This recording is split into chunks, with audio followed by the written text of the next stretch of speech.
আপোষহীনতায় তিনি, আপোষেও তিনি। বাংলাদেশের রাজনীতিতে তিনি এক নিঃসঙ্গ শেরপা। এরশাদের স্বৈরশাসনের বিরুদ্ধে সদ্য রাজনীতিতে এসে তিনি গণতন্ত্রের প্রশ্নে অবিস্মরণীয় ভূমিকা রেখে ভূষিত হলেন আপোষহীন নেতৃত্বে। 2007-এর 1/11-এর দুঃশাসনের কালেও আপোষহীন রইলেন।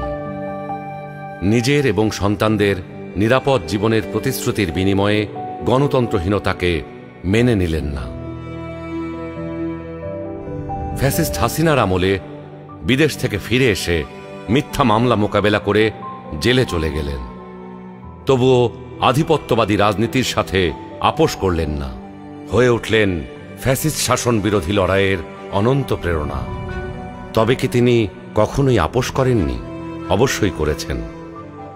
দেশের বৃহত্তর স্বার্থে অনেক গুরুত্বপূর্ণ মুহূর্তে উনি এমন সব বিষয়ে আপোষ করেছেন যেটা না করলে কেবল গণতন্ত্র নয়, বাংলাদেশের স্বাধীনতা সার্বভৌমত্বই বিপন্ন হয়ে পড়ত। 91 সালে তার পছন্দের প্রেসিডেন্সিয়াল পদ্ধতি ছেড়ে সংসদীয় পদ্ধতিতে চলে গেলেন বৃহত্তর রাজনৈতিক সমঝোতার স্বার্থে। বিরোধী দলের দাবির প্রতি শ্রদ্ধা জানাতে 96 সালে নির্বাচন করে অল্প কয়েকদিনের জন্য সংসদ অধিবেশনে বসেন।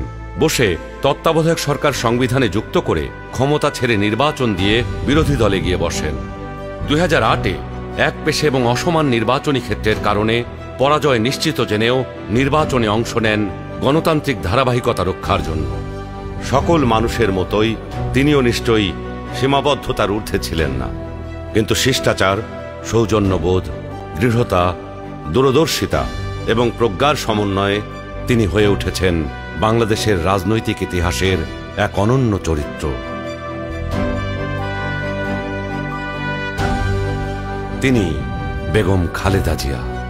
আমরা সকলকে বন্ধু হিসাবে দেখতে চাই, কিন্তু কেউ যদি আমাদের বন্ধুর বেশে প্রভু হতে চায়, সেটা আমরা কখনো মেনে নেব না, মানতে দিব না।